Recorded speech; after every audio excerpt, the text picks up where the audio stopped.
Oke guys, kita lanjut di part 6 dari novel Story of Yi Chen ya. Jadi ini sangat menarik sekali teman-teman ya. Ceritanya itu sangat sangat menghibur, sangat seru ya, sangat asik untuk kita ikuti ya. Jadi teman-teman cukup mendengarkan saja dari cerita ini. Saya akan bantu untuk menceritakan novel ini kepada teman-teman.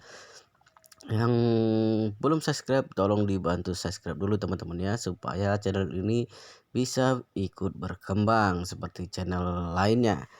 Oke ya, kita lanjut di part 6 ini ya. Pada saat ini Wang Yunkai berdiri sombong di depan perusahaan asuransi Huasian. Dia tahu jika ini adalah kesempatan baik baginya untuk menunjukkan dirinya di depan Ibu Xiao Churan, maka dia harus menggunakan kesempatan ini dengan baik.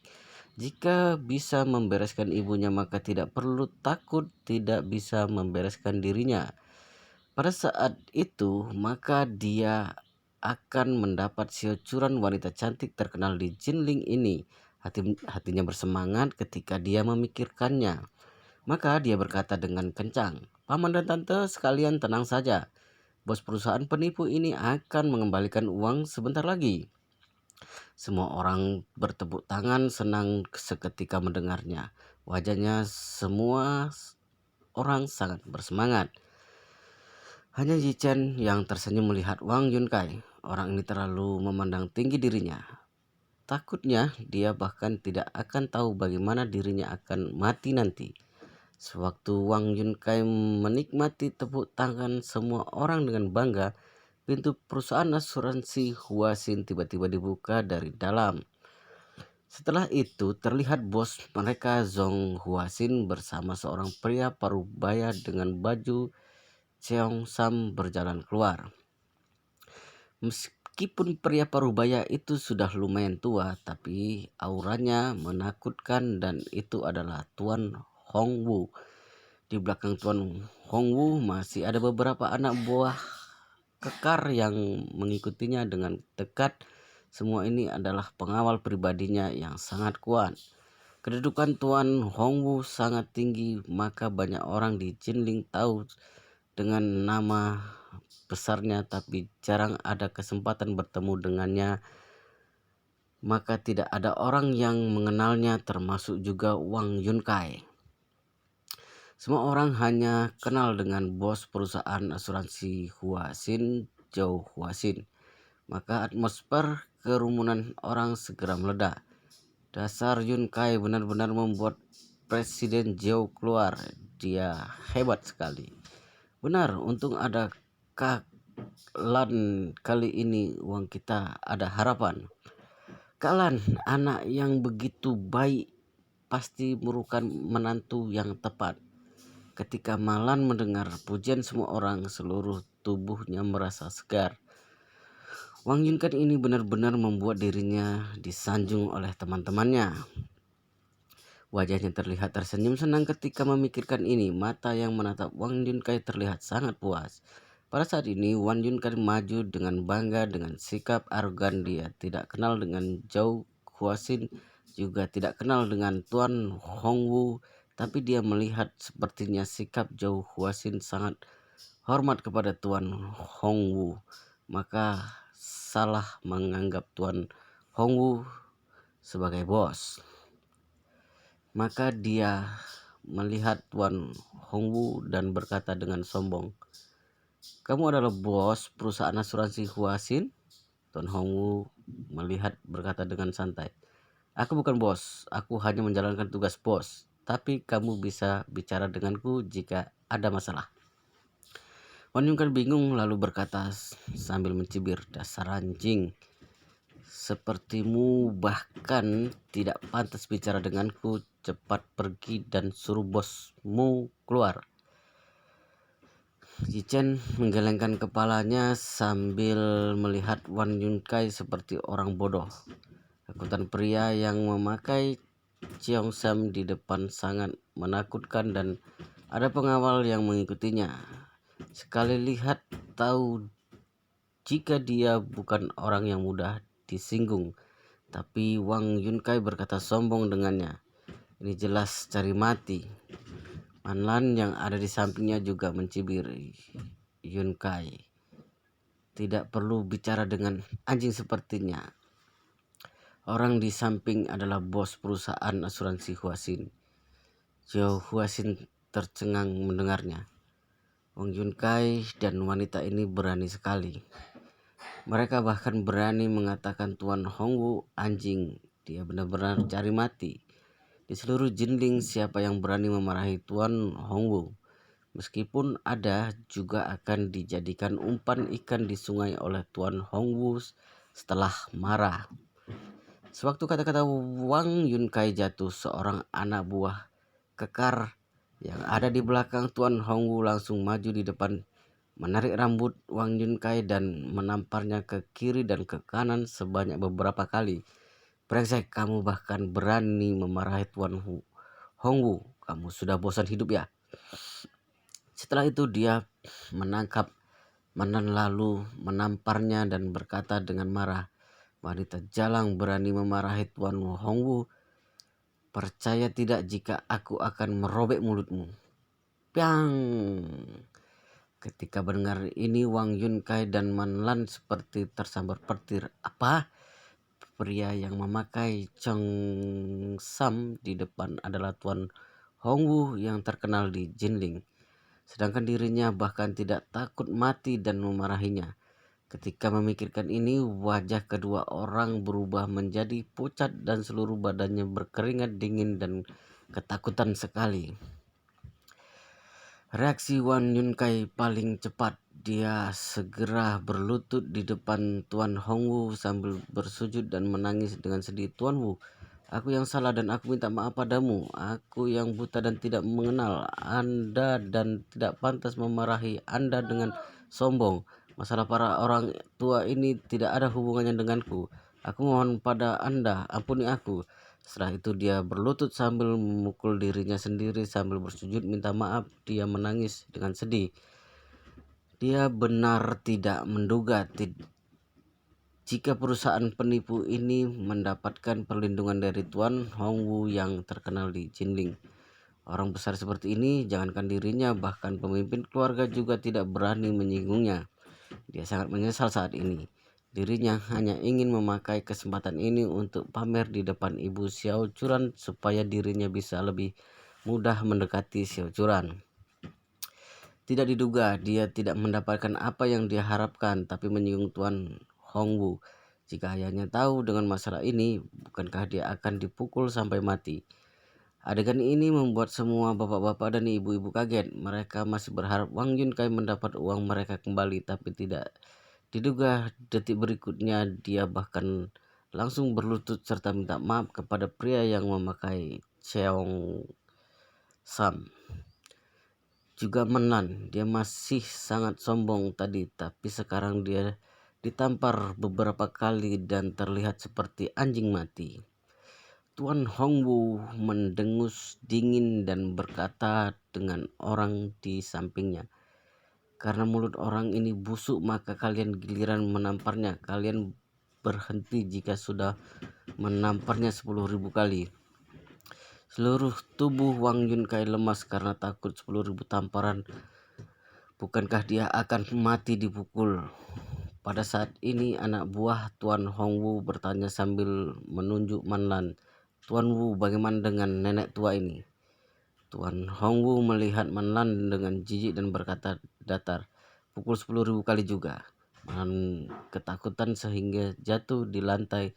Seluruh tubuhnya gemetaran. Dia hampir mati ketakutan. Dia telah menyinggung Tuan Hongwu. Bukankah dia sudah tidak bisa hidup? Pada saat ini beberapa anak buah maju. Ada yang menahan Wang Yun Kai, ada yang menahan Manlan dan hendak segera memberikan hukuman tamparan. Cijen melihat semua ini dengan diam di antara kerumunan. Melihat ibu mertuanya akan dipukul, dia awalnya tidak ingin ikut campur karena ibu mertuanya selama ini sangat jahat. Seharusnya dia mendapatkan pelajaran. Tapi jika anak buah Tuan Hongwu menamparnya 10.000 kali, meskipun tidak mati juga akan cacat, dan dia sangat menjelaskan kepada istrinya nanti. Jika nyawanya adalah bahaya, bukankah istrinya akan sangat sedih? Dia merasa dirinya sudah tidak bisa mengabaikan lagi. Sewaktu pria kekar mengangkat tangan dan bersikap memukul wajah tuannya, Yuchen maju ke depan sambil menahan pergelangan tangannya. Saat itu pula Manlan menjerit ketakutan. Dia menutup matanya dan bersiap-siap untuk ditampar. Tetapi tiba-tiba dia sadar tamparan itu tidak mengenainya. Begitu membuka mata seketika dia terkejut. Saat ini Yuchen menantu laki-lakinya yang sampah itu datang dan menghalangi tamparan itu. Ini dia tidak mengerti dan tidak dapat bereaksi. Yuchen yang sampah itu kenapa seberani ini? Tuan Hongwu tak menyangka saat ini ada orang yang berani maju demi wanita itu. Dia pun bertanya dingin, "Siapa kamu? Kamu mau mati ya?" Yuchen tersenyum datar dan berkata, "Tuan Hongwu, tolong beri aku harga diri. Kamu boleh memukul orang tidak berguna itu sesukamu, tetapi jangan memukul ibu mertuaku." Tuan Hongwu berkata dengan wajah suram, "Wanita ini ibu mertuamu dan lagi siapa kamu memangnya? Kamu pantas memintaku memberimu harga diri." Saat mengatakannya, api amarah di hati Tuan Hongwu telah menggebu-gebu. Selama ini, dia selalu mendapatkan hormat dari begitu banyak orang di Jinling. Hari ini dia malah menemui orang yang tidak menghormatinya secara berturut-turut. Pertama, ada wanita yang berteriak-teriak di hadapannya. Juga ada wanita tua menjijikkan yang terus menceloteh di sampingnya. Sekarang lagi-lagi ada seorang anak muda muncul untuk mengomentarinya. Apakah mereka benar-benar berpikir Tuan Hongwu adalah orang yang dapat dilawan oleh siapa saja? Memikirkan hal itu, amarahnya pun meledak. Dia berseru pada orang di sampingnya, "Hajar bocah yang cari mati ini." Mendengarnya, Yuchen tertawa datar dan berkata, "Jangan tergesa-gesa dulu. Aku akan menelepon biar orang di telepon ini yang berbicara denganmu." Setelah berkata demikian, dia mengeluarkan ponsel dan menelepon penanggung jawab Shangri-La Chen Cekai. Begitu telepon tersambung, orang itu berkata dengan hormat, "Tuan muda, apa perintah Anda?" Yuchen bertanya dengan datar, "Di Jinling ada orang yang disebut sebagai Tuan Hongwu. Apakah kamu kenal?" Chen Cekai segera tertawa dan berkata, "Tuan muda, saya tahu Hongwu yang Anda katakan itu. Di luar dia disebut-sebut sebagai penguasa dunia bawah tanah di Jinling. Sebenarnya dia hanyalah seorang berandalan." Chen Cekai melanjutkan, "Orang itu tahu bahwa aku orang keluarga Yi. Dia ingin menjilatku. Untuk itu dia pernah mengajakku makan. Aku tidak pernah mempedulikannya. Ada apa? Apakah Tuan mudah mengenalnya?" Chen menjelaskan dengan sederhana, "Oh, orang itu mau membunuhku sekarang."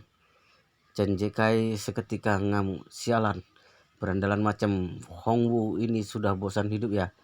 Bisa-bisanya dia berani mengusik Tuan muda. Di mana Anda sekarang? Saya akan segera membawa orang ke sana untuk menghajar Hongwu si berandal itu." Chen berkata, "Kuberikan telepon ini padanya. Bicaralah dengannya." Setelah mengatakannya, dia segera menyerahkan ponselnya pada Tuan Hongwu dan berkata, "Ini, terima kasih." Wajah Tuan Hongwu tampak heran dan terkejut. Apa yang terjadi? Sepertinya bocah ini tidak sedang bersandiwara. Apa mungkin dia benar-benar memiliki latar belakang yang hebat?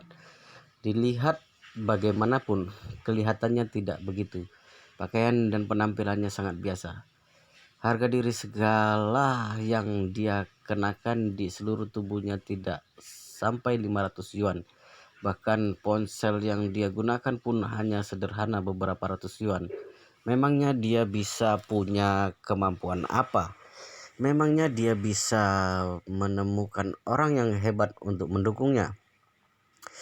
Dalam hati Tuan Hongwu sangat meremehkannya. Namun dia secara refleks menerima telepon itu dan bertanya untuk mencari tahu. "Halo, aku Tuan Hongwu. Siapa kamu? Kamu mau membantu bocah ini?" Chen Cekai memakinya keras-keras dari telepon. "Hongwu, hei sialan, sudah bosan hidup ya? Kau bahkan berani mengusik tuan mudaku. Percaya atau tidak, malam ini akan kubunuh 25 orang anggota keluargamu dengan naas. Tuan Hongwu mengenal suara ini. Bukankah ini suara Chen Jekai yang ingin dia lobi dengan mengerahkan seluruh kemampuannya? Katanya dia mengusik tuan mudanya. Mungkinkah maksud bocah di hadapannya itu? Selain itu, dia langsung menyebutkan 25 anggota keluarganya. Apakah dia sudah menyelidiki detail tentangnya sejak dulu? Orang itu akan juru bicara keluarga Yi. Kekuatan keluarga Yi sangat luar biasa. Jika mereka ingin membunuhnya, itu sama mudahnya dengan membunuh seekor semut. Begitu mendengar itu, seketika dia ketakutan hingga arwahnya serasa keluar dari tubuhnya. Dia segera memohon belas kasihan Direktur Chen. Direktur Chen, jangan marah, aku hanya sedikit salah paham. Aku dan Tuan Muda. Tutup mulutmu, suruh Chen Jekai memakinya. Identitas Tuan Muda kami sangat rahasia. Kalau kamu membocorkannya, hati-hatilah, akan kubunuh seluruh keluargamu. Sekujur tubuh Tuan Hongwu gemetaran. Dia lebih gemetar dibandingkan orang yang terkena sindrom Parkinson. Dia buru-buru berkata, Direktur Chen, aku pantas mati. Aku pasti akan membereskan masalah ini baik-baik. Satu Direktur Chen saja cukup untuk membuatnya bertekuk lutut, sedangkan keluarga Yi dari Yan Jing yang berada di atas Direktur Chen tentu lebih membuatnya tak berdaya. Dia hanya bisa mendongak menatap mereka sepanjang hidupnya. Tetapi saat ini dia malah sembrono begini dan berbuat kesalahan langsung pada Tuan Muda keluarga Yi. Memikirkan hal ini, pandangan Tuan Hongwu terpaku pada Yi Chen. Tanpa sadar, kakinya terasa lemas. Dia berlutut di depan Yi Chen dan berkata dengan ketakutan, Tuan Yi, maafkan aku. Aku tidak tahu dia adalah ibu mertua Anda. Aku tidak tahu. Aku minta maaf. Tolong maafkan aku. Setelah mengatakannya, kedua kakinya lemas dan dia jatuh berlutut di hadapan Yi Chen. Semua orang yang hadir tercengang. Mereka tak menyangka akan melihat sampah seperti Tuan Hongwu ini benar-benar berlutut dan meminta maaf kepada Yi Chen. Bahkan Tuan Muda Wang saja hanya seekor anjing lemah di hadapan Tuan Hongwu. Tetapi pemuda ini malah bisa membuat Tuan Hongwu berlutut di lantai. Sebenarnya siapa dia? Para bawahannya Tuan Hongwu pun melongo ketakutan. Tuan Wu, itu penguasa dunia bawah tanah di Jinling. Pemuda macam apa yang bisa membuatnya berlutut? Yi Chen juga tidak ingin mencabut nyawa Tuan Hongwu. Bagaimanapun yang sedang dipukuli itu ibu mertuanya, bukan dirinya sendiri. Dan sejujurnya melihat ibu mertuanya dipukuli sangat membuat Yi Chen puas. Karena itu dia pun berkata pada Tuan Hongwu, aku bisa memaafkan kamu kali ini, tetapi kalian telah mendapatkan uang ibu mertuaku dengan menipunya. Kalian harus mengembalikannya beserta dengan bunganya. Tuan Hongwu merasa bagaikan mendapat pengampunan besar. Dia benar-benar tak menyangka Tuan Muda Yi akan memaafkannya. Dia yang merasa bagaikan hidup kembali itu segera bersujud dan berkata, tenang saja, akan kuurus sekarang juga. Setelah itu dia segera berkata pada Zhou Huaxin yang berada di sampingnya, kenapa masih tidak cepat-cepat mengurusnya? Kalau kau masih bersantai-santai juga akan kupatahkan kakimu. Mahlan tercengang. Apakah ini menantunya? Bahkan Tuan Hongwu yang tersohor saja berlutut dan bersujud padanya. Seketika Manlan merasa kedudukan Yi Chen di matanya bertambah tinggi, bahkan lebih tinggi darinya. Wang Yunkai yang tadinya dimaki-maki juga melongo. Bukankah Yi Chen adalah sampah yang terkenal? Kenapa sampai Tuan Wu pun juga takut padanya? Saat itu pula Zhong Huaxin datang membawa sebuah koper kulit hitam dengan wajah pucat spasi. Sampai di hadapan Manlan, dia berkata dengan ketakutan, Bibi, uang pokok Anda 1.300.000 yuan, lalu dividen yang kami janjikan pada Anda ada 200.000, jadi totalnya 1.500.000 yuan. Jika Sini ada 2 juta yuan, kelebihannya 500.000 adalah permintaan maaf kecil dari kami. Silakan diterima. Man Lan melongo dan melihatnya sejenak.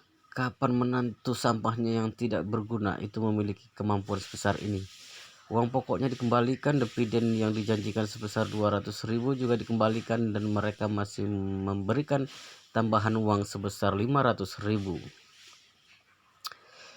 1.300.000 yuan berubah menjadi 2 juta yuan dalam hitungan detik. Hal ini membuat Malan seketika kegirangan sekaligus tidak percaya. Segera setelah itu dengan wajah gembira dia bertanya pada Zhao Huaxin, apakah 2 juta ini sungguh untukku? Zhao Huaxin terburu-buru mengangguk dan menjawab, tentu saja, semua ini milik Anda. Ah, bagus sekali, seru Man Lan girang. Melihat Man Lan mendapatkan 2 juta yuan, 700.000 lebih banyak dari uang pokoknya. Para pria tua dan wanita tua lainnya kegirangan. Mereka merasa kalau uang Man Lan dikembalikan, maka uang mereka pasti juga dikembalikan beserta bunganya, bukan? Karena itu beberapa orang pun bertanya, manajer Zhao, bagaimana dengan uang kami? Manajer Zhao segera memandang ke arah Tuan Hongwu. Meskipun Tuan Hongwu tidak rela mengeluarkan uang yang telah dia peroleh, namun karena kali ini dia membuat marah tuan muda keluarga Yi, nyawanya akan lenyap kalau dia tidak menyelesaikan ini dengan baik, sehingga dia tidak menghiraukan rasa sayang pada uangnya dan berkata, kembalikan semuanya demi harga diri Tuan Yi, kembalikan semua uang beserta bunganya.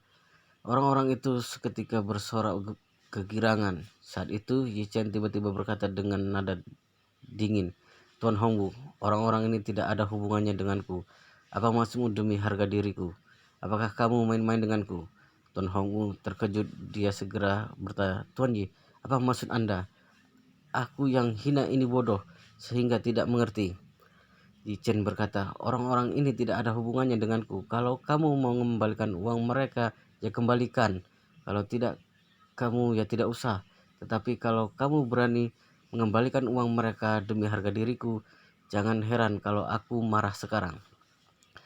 Sekelompok orang tua ini tadi mengolok-olok dirinya bersama Malan sekarang. Atas dasar apa dia harus membantu mereka? Sebaliknya, dia tak hanya tidak ingin membantu mereka, dia juga ingin membuka mata Tuan Hongwu agar dia tahu jika dia mengembalikan uang orang-orang itu, dia justru akan membuatnya marah. Tuan Hongwu seketika mengerti. Dia segera menjawab, Tuan Yi, tenang saja, aku sudah mengerti.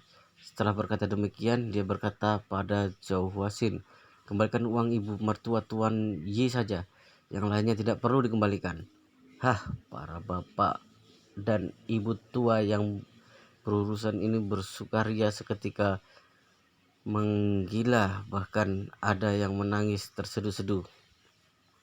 Ada juga yang meraung-raung memohon kebaikan hati Yi Chen, tetapi Yi Chen tidak mendengarkannya.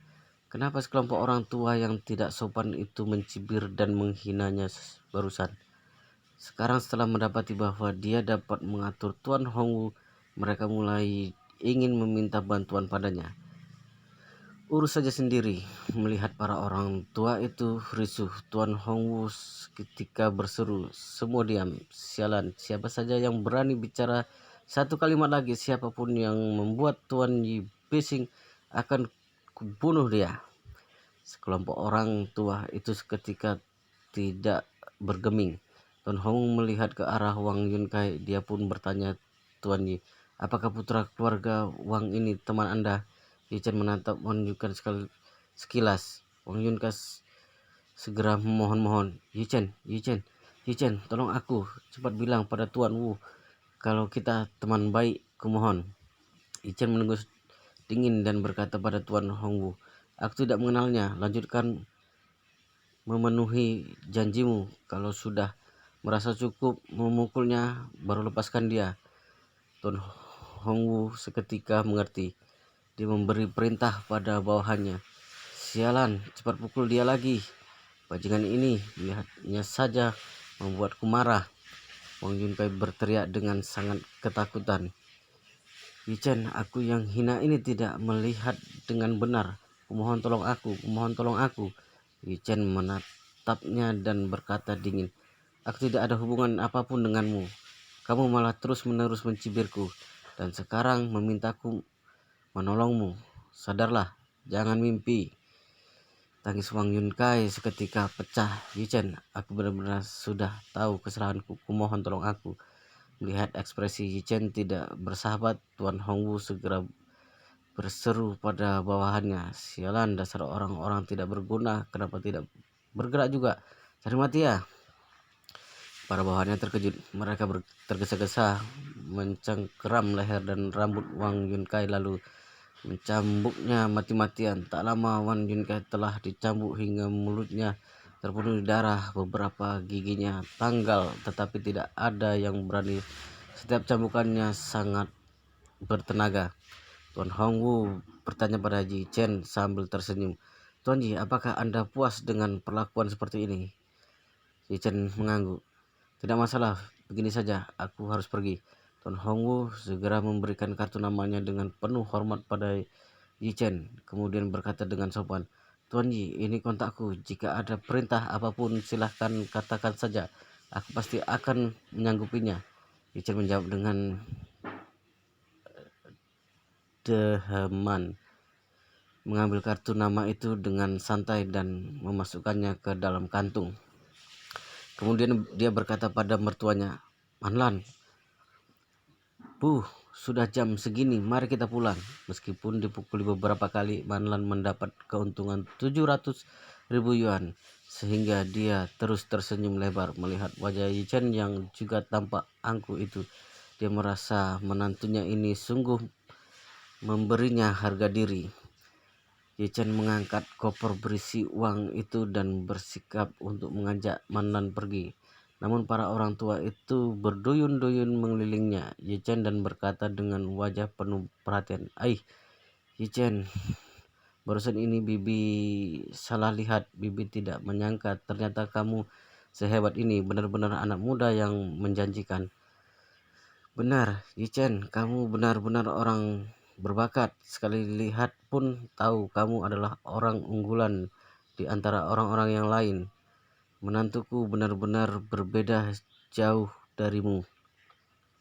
Coba lihat, apakah kamu bisa membantu kami bicara pada Presiden Zhou agar mengembalikan uang kami.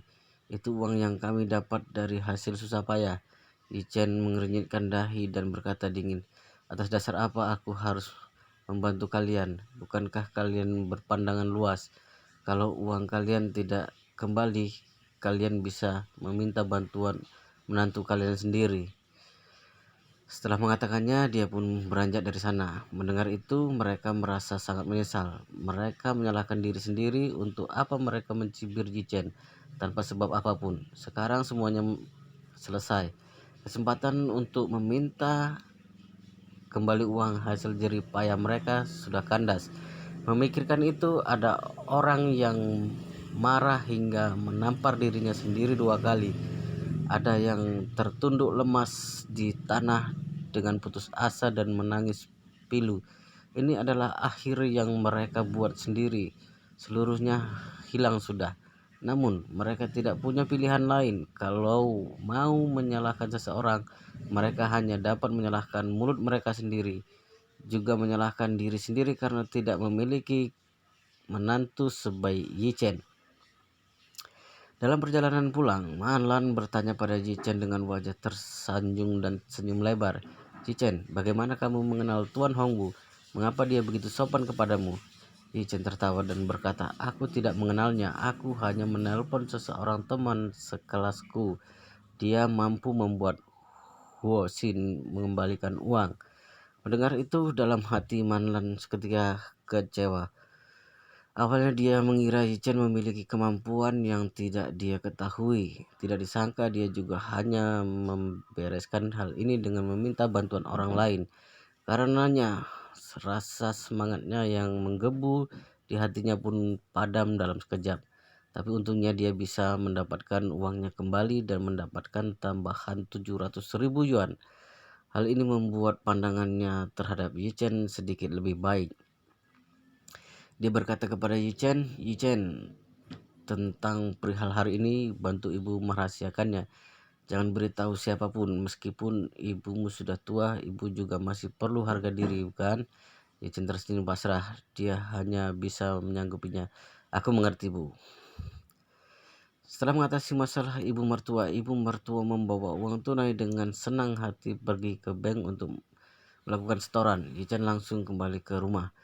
Saat memasuki rumah, terlihat di depan pintu sepatu istrinya telah terganti. Dia tahu bahwa Xiao Churan telah kembali. Jadi dia langsung pergi ke kamar tidur. Begitu memasuki kamar tidur, dia terlihat istrinya. Xiao Churan baru saja menutup telepon. Wajahnya terkejut dan penuh dengan kegembiraan. Dia bertanya dengan rasa ingin tahu. "Istri, barusan kamu telepon dengan siapa?" Xiao Churan berkata dengan penuh semangat, "Ini adalah teman karibku, Dong Rowlin. Apakah kamu ingat dia?" "Ingat." Yichen mengangguk dan berkata, "Dulu juga kuliah di Jinling dan berhubungan dekat denganmu. Dia seperti putri dari keluarga Yan Jin." "Ya," Xiao Churan berkata, "keluarga Rowlin cukup baik di Yanjing." Yichen tersenyum dan bertanya, "Apa dia akan datang ke Jinling untuk menemuimu?" Sejoran berkata, "Bukan hanya untuk menemuiku, dia datang untuk bekerja di Jinling." Yichen bertanya dengan curiga, "Dia adalah putri dari keluarga Yan Jing. Jika dia tidak menjalankan bisnisnya sendiri dengan baik, pekerjaan seperti apa yang akan diterima di Jinling?" Sejoran berkata, "Aku juga tidak begitu jelas. Dia bilang dia akan bekerja di grup di Hau, tapi alasan dia mengapa datang sejauh ini ke grup di Hau, aku juga begitu jelas." Yichen menganggukkan kepalanya, tetapi di dalam hati diam-diam berpikir meskipun keluarga Dong dibanding dengan keluarga Yi jauh lebih buruk, tetapi masih memiliki kekuatan di Yanjing. Don Rowlin tidak perlu melepaskan bisnis keluarganya dan datang sendiri bekerja di grup di Hau. Benarkah wanita ini datang ke grup di Hau dengan tujuan khusus? Yichen merasa bingung, tetapi untuk sementara waktu tidak bisa memastikannya. Tampaknya hanya bisa menunggu Dong Rowlin bergabung dalam grup di Hau dan menyuruh Wang Dongsu mencari tahu dasarnya. Pada saat ini, Securan sepertinya telah memikirkan sesuatu, menepuk dahinya dan berkata, "Ngomong-ngomong, Yichen, besok aku akan bertemu dengan seseorang dari grup di Hau dan aku tidak bisa pergi. Bisakah kamu menggantikanku ke bandara untuk menjemput Rolin dan mengantar tempat baginya untuk makan bersama?" Yichen berjanji, "Kalau begitu besok pagi aku akan mengaturnya." Securan berkata lagi, "Ngomong-ngomong, carilah tempat yang lebih baik. Jangan takut untuk mengeluarkan uang. Ambil saja kartu bankku." Sambil mengatakannya, dia memberikan dompet itu kepadanya. Yichen buru-buru berkata, "Tidak usah. Aku punya kenalan yang telah membuka restoran sepertinya cukup bagus. Jadi aku saja yang mengaturnya." Membicarakan hal ini, Yichen langsung mengeluarkan ponselnya dan akan mengirim pesan teks ke Yichen jika di Shangri-La, memintanya untuk mengatur perjamuan untuk dirinya. Tapi dia memikirkannya dengan teliti. Shangri-La adalah tempat dia memberikan kejutan untuk istrinya. Untuk menghibur Dong Rowlin, akan lebih baik jika dia mengganti tempatnya. Jadi dia mengirim pesan teks kepada Tuan Hongwu itu. "Aku ingin mengadakan jamuan makan untuk temanku. Bantu aku untuk mengaturnya di hotel kelas atas, tetapi jangan di Shangri-La." Dengan cepat Tuan Hongwu membalas pesan teks itu. "Jangan khawatir Tuan Ji, aku memiliki rumah di Mansion Tianxiang dengan atas namaku dan ini adalah restoran terbaik di Jinling dan Shangri-La. Besok saya akan membantu Anda mengatur perjamuan yang terbaik untuk Anda. Saya menunggu kehadiran Anda di perjamuan ini." Yichen hanya menjawab satu kata, "Ya." Keesokan harinya, Xiao Churan sepanjang hari menghabiskan waktunya di grup di Hau. sibuk menangani hal-hal yang berkaitan dengan kerjasama, Ye Chen menelpon Wang Dongsu, wakil ketua grup di Hao, dan bertanya tentang bergabungnya Dong Rowlin. Wang Dongsu terkejut bahwa Ye Chen mengetahui hal ini. Dia mengatakan bahwa Dong Rowlin melamar untuk bagian direktur administrasi, posisi manajemen tingkat menengah. Melihat bahwa resumenya tidak buruk, grup tersebut memutuskan untuk menerimanya dan sudah ditentukan sejak beberapa hari yang lalu. Jadi Ye Chen mendesaknya setelah Dong Rowlin mengambil pekerjaan itu untuk lebih banyak mengamati wanita ini dan selalu melaporkan pada dirinya jika ada suatu pergerakan. Setelah mengatur Wang Dongsu di sore hari, Ye Chen naik taksi dan pergi ke bandara, siap menjemput sahabat karib Xiao Churan, Dong Rowlin. Sesampainya di bandara dengan taksi, Ye Chen hendak menuju ke terminal kedatangan. Sebuah Mercedes-Benz G tiba-tiba menggerem dan berhenti di depannya. Sepupu Xiao Churan, Xiao Helong, tiba-tiba mengeluarkan kepalanya dari jendela mobil, lalu mengerutkan keningnya dengan agak aneh kepada Ye Chen dan bertanya, "Ye Chen, mengapa kamu ada di sini?" "Aku di sini untuk menjemput sahabat dari Curan. Kalian untuk apa di sini?" Ye Chen mengerutkan kening dan menemukan bahwa orang-orang yang duduk di mobil ini semuanya adalah orang yang dikenalnya, selain Xiao Halong dan Wang Yunfei dan Xiao Weiwei. Xiao Helong berkata dengan nada menghina, "Yang kamu sedang bicarakan adalah Nona Dong. Nona Dong akan membuat kita terhibur, jadi aku akan membutuhkanmu lagi. Pergilah."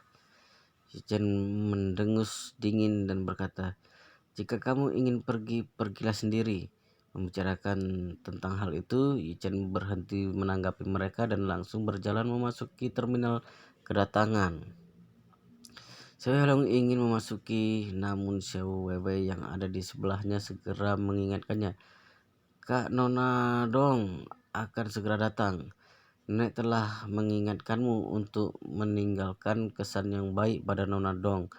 Jika bisa mengubahnya menjadi saudara ipar, tidak ada yang bisa menandingi posisimu di rumah kami. Jadi jangan merasa terbiasa dengan sampah ini." Xiao Helong tiba-tiba tersadar, hampir saja melupakan tujuan utamanya datang hari ini.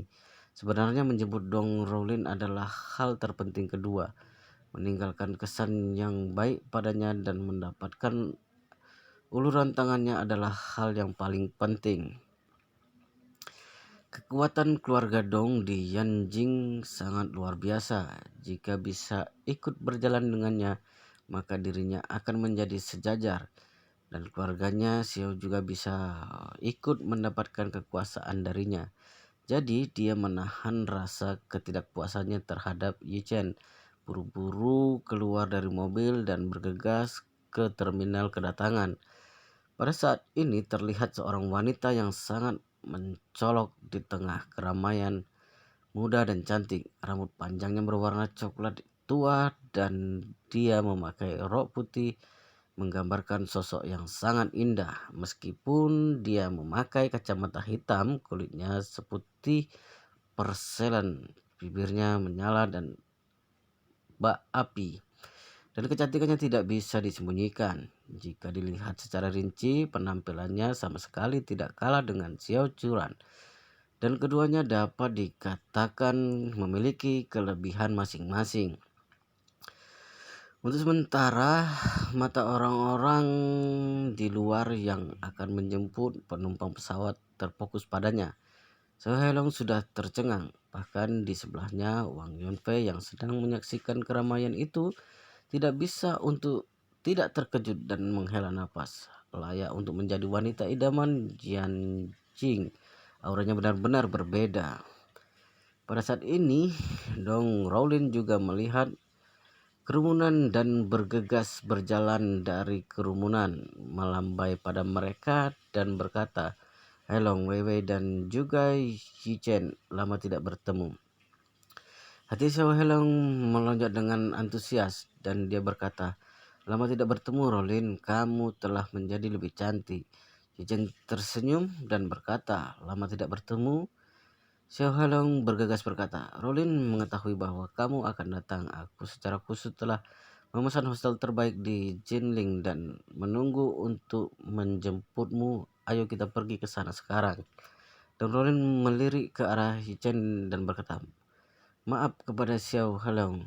Halong, maafkan aku. Aku sebelumnya sudah membuat janji dengan Curan dan Yichen. Ayo kita buat janji lain hari. Pokoknya kedatanganku kali ini di Jinling untuk waktu yang lama. Masih ada lain kesempatan dan kemudian hari. Ketika Xiao Halong mendengar ucapan ini, hatinya marah besar. Pada hari yang begitu penting, Yichen datang membawa masalah untuk dirinya. Sungguh menyebalkan. Jadi dia dengan sengaja berkata, Rolin, untuk menyambutmu aku telah memesan mansion Tianxiang paling terkenal di Jinling dan setidaknya menghabiskan uang minimal 300.000 yuan. Sambil mengatakannya, dia menatap Yichen dengan jijik dan berkata sambil tersenyum, tidak tahu adik iparku memesan perjamuan di mana jika nilainya terlalu rendah. Bukankah menyepelekanmu? Mendengar bahwa keputusan Xiao Hailong ternyata adalah Mansion Tianxiang, Yichen juga merasa agak terkejut. Kebetulan sekali, bukankah Hongwu mengatakan bahwa dialah yang membuka Mansion Tianxiang? Sepertinya dia juga menyiapkan perjamuan untuk dirinya sendiri di Mansion Tianxiang, bukan? Pada saat ini, Wang Yunfei yang ada di samping terkejut dan berkata, Helong, kamu benar-benar bisa memesan Mansion Tianxiang? Ini bukan sesuatu yang bisa dipesan orang biasa. Saya langsung tersenyum penuh kemenangan. Sejujurnya selain ruang VIP Diamond dari Mansion Tianxiang, aku sungguh tidak bisa memesannya. Yang lain terhitung bukan apa-apa. Bisa dikatakan ini hanya kebetulan, Xiao Helong.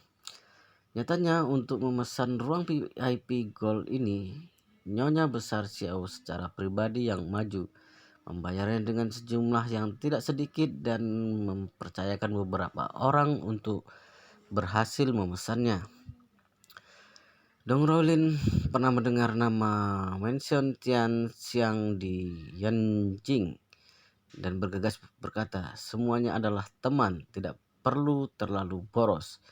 Xiao Hailong berkata dengan nada datar, kamu adalah tamu terhormat, bagaimana mungkin kamu disamakan seperti teman biasa? Setelah itu dia bertanya lagi kepada Yichen, kakak ipar, saya tidak tahu di mana Anda memesan jamuan makan.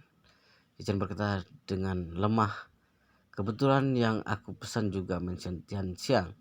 Haha, Hailong tertawa lancang.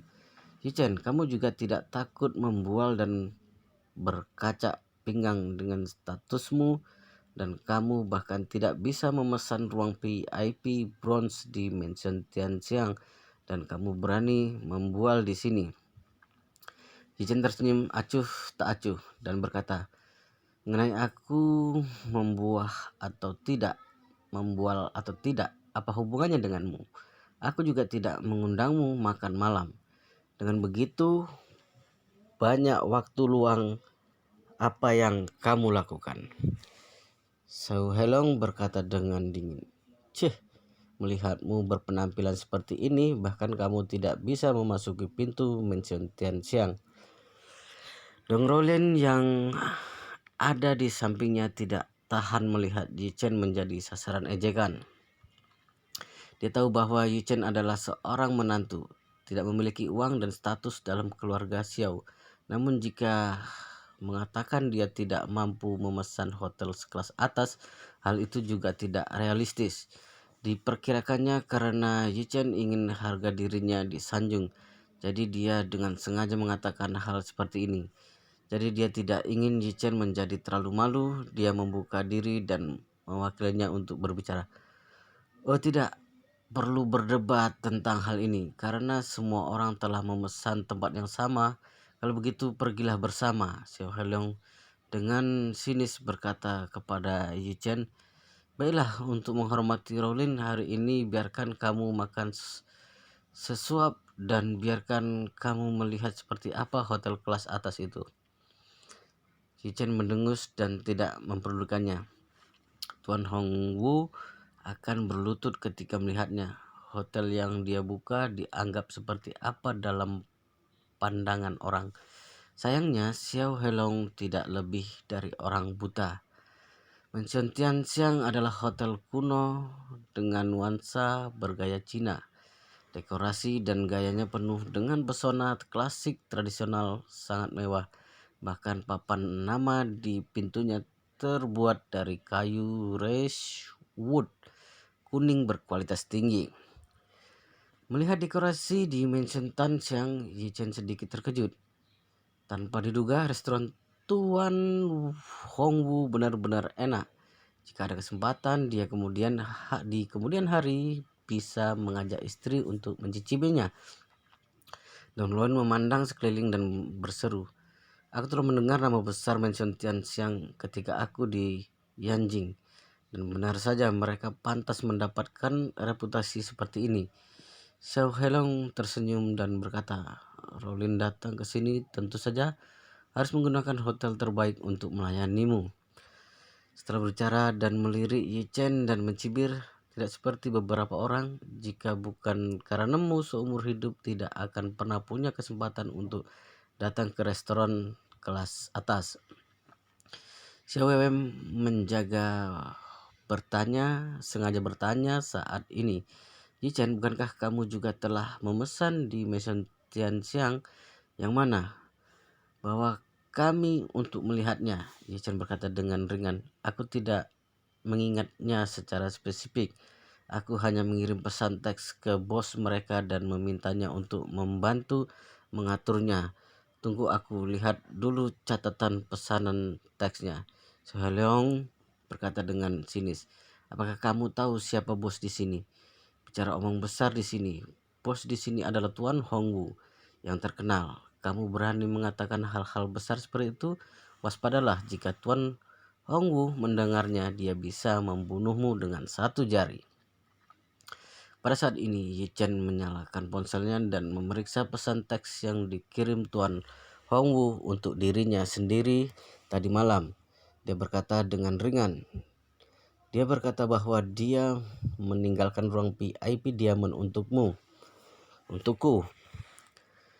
Ketika Xiao Hailong mendengar perkataan Yichen, dia langsung tertawa, "Haha, ruang VIP Diamond. Yichen, aku takut akan menertawakanmu sampai mati.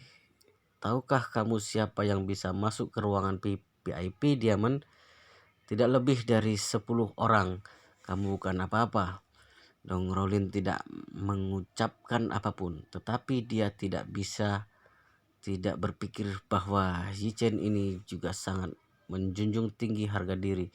Bagaimana mungkin dia bisa mendapatkan ruang VIP Diamond dalam kapasitasnya? Saya dulu berpikir bahwa orang ini tidak punya uang dan kekuatan, tetapi dirinya tidak berpikir bahwa dia juga seorang yang mencintai kehormatan. Sungguh membuat orang kecewa. Yichen tersenyum tanpa mengucapkan sepatah kata pun. Menurutnya orang-orang ini sedang menertawakan diri sendiri, tetapi dia tidak mau repot-repot untuk mengenal mereka. Wang Yunpei juga dengan sinis berkata, "Yichen, bahkan ayahku tidak memenuhi syarat untuk makan di ruang VIP Diamond. Kamu juga berani membualnya." Xiao Weiwei yang di sebelahnya menggema, "Kakak Fei, jangankan makan di ruang VIP Diamond, orang seperti ini tidak berhak makan sisa makanan di ruang VIP Diamond." Yichen memandang Wan Junpei dan tersenyum dingin. "Bodoh, kemarin Tuan Wu baru saja memukuli kakakmu, dan sekarang kamu masih berani datang ke restorannya untuk makan malam." Jadi dia dengan sengaja bertanya, "Saudara Yunpei, kudengar kemarin terjadi sesuatu pada kakakmu." Wan Yunpei mengerutkan keningnya. "Bagaimana kamu tahu?" Setelah mengatakan hal itu, Wang Yunpei berkata lagi, "Kemarin kakakku diserang orang dan dia masih tidak sadarkan diri. Kami sedang menyelidiki siapa yang melukainya dan mengulitinya saat itu. Apakah kamu tahu petunjuknya?"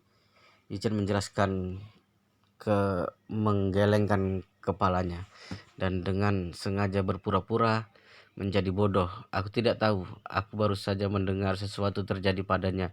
Aku tidak tahu apa yang terjadi." Wang Yunpei berkata dengan jijik, "Kamu sampah. Jangan berbicara di belakang tentang keluarga Wangku lain kali. Aku tidak akan sungkan kepadamu." Yichen tersenyum dan tidak menggubrisnya lagi. Benar saja, ternyata adalah keluarga yang idiot. Bahkan tidak tahu bahwa saudaranya tersingkir oleh Tuan Hongwu. Sungguh sangat menarik. Pada saat ini, seorang pria berbaju hitam bergegas ke rumunan dan menemuinya. Melihat dia agak terlihat akrab, Yichen teringat bahwa dia adalah salah satu pengawal Tuan Hongwu. Ketika pria itu melihat Yichen, dia mengenali dirinya. Wajahnya penuh dengan antusiasme dan kebaikan. Dia segera membungkuk padanya dan menyapanya. Yichen bergegas menggelengkan kepalanya. Pria berpakaian hitam itu bergegas berhenti berpikir bahwa Yuan Yi seharusnya tidak terlalu suka untuk dikenal. Jadi dia langsung berkata, "Tamu, silahkan ikut dengan saya. Semuanya sudah disiapkan sejak lama." Xiao Hailong terkejut ketika dia mendengar ucapan itu. Sejak kapan pelayanan di ruang VIP Gold di Tian Siang menjadi begitu perhatian? Dia belum melaporkan namanya dan seorang sudah datang untuk menyambutnya secara pribadi. Sungguh membanggakan. Wang Junpei yang sedang di samping menghela napas. "Hailong, wajahmu sungguh cukup besar. Kulihat dia tampak seperti orang yang ada di sebelah Tuan Wu. Sepertinya Tuan Wu sangat memandang penting terhadapmu. Benarkah kamu mengenal Tuan Wu?" "Belum pernah mendengar kamu membicarakannya. Kamu sungguh rendah hati." Xiao Helong tertawa dan berkata dengan wajah sombong, "Tidak perlu memamerkan hal semacam ini. Lebih baik bersikaplah rendah hati." Hahaha.